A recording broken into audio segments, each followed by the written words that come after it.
Mohan Das combination big budget cinema Toxic ಕೊನೆಗೂ ತೆರೆ ಕಂಡಿದೆ. KGF 2 ಸೃಷ್ಟಿ ಮಾಡಿದ್ದ ಅಭೂತಪೂರ್ವ ಗೆಲುವಿನ ಬಳಿಕ ಯಶ್ ಯಾವ ಮಟ್ಟದ ಸಿನಿಮಾ ಮಾಡಲಿದ್ದಾರೆ ಅನ್ನೋ ಕುತೂಹಲಕ್ಕೆ ಈ ಸಿನಿಮಾ ಉತ್ತರ ಕೊಟ್ಟಿದೆ.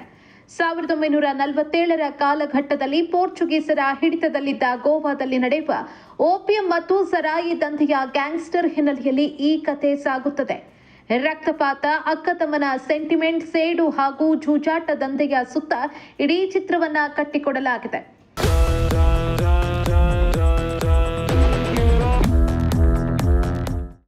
ಚಿತ್ರದಲ್ಲಿ ಯಶ್ ರಾಯ ಮತ್ತು ಟಿಕೆಟ್ ಅನ್ನು 2 ವಿಭಿನ್ನ ಪಾತ್ರಗಳಲ್ಲಿ ಅಭಿನಯಿಸಿದ್ದಾರೆ.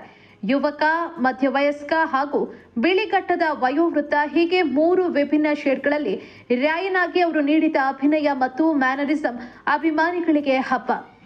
ಕ್ಲೈಮ್ಯಾಕ್ಸ್ನಲ್ಲಿ ಬರುವ ತಂದೆ ಮಗನ ನಡುವಿನ ರಾಯ ವರ್ಸಸ್ ಟಿಕೆಟ್ ಫೈಟ್ ದೃಶ್ಯ ಸಿನಿಮಾದ ಅತಿ ದೊಡ್ಡ ಹೈಲೈಟ್.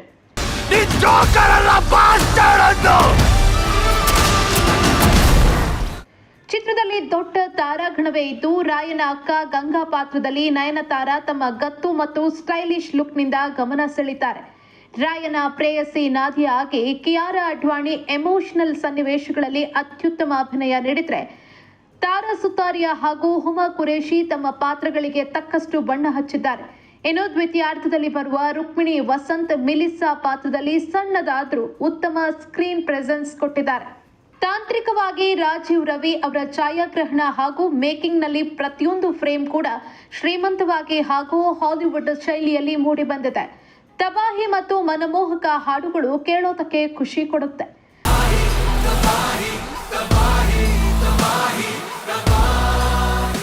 ಆದರೆ 3 ಗಂಟೆ 14 ನಿಮಿಷಗಳ ದೀರ್ಘಾವಧಿ ಸಿನಿಮಾಗೆ ಉಜ್ವಲ್ ಕುಲಕರ್ಣಿ ಅವರ ಸಂಕಲನ ಇನ್ನಷ್ಟು ಚುರುಕಾಗಿರಬೇಕಾಗಿತ್ತು.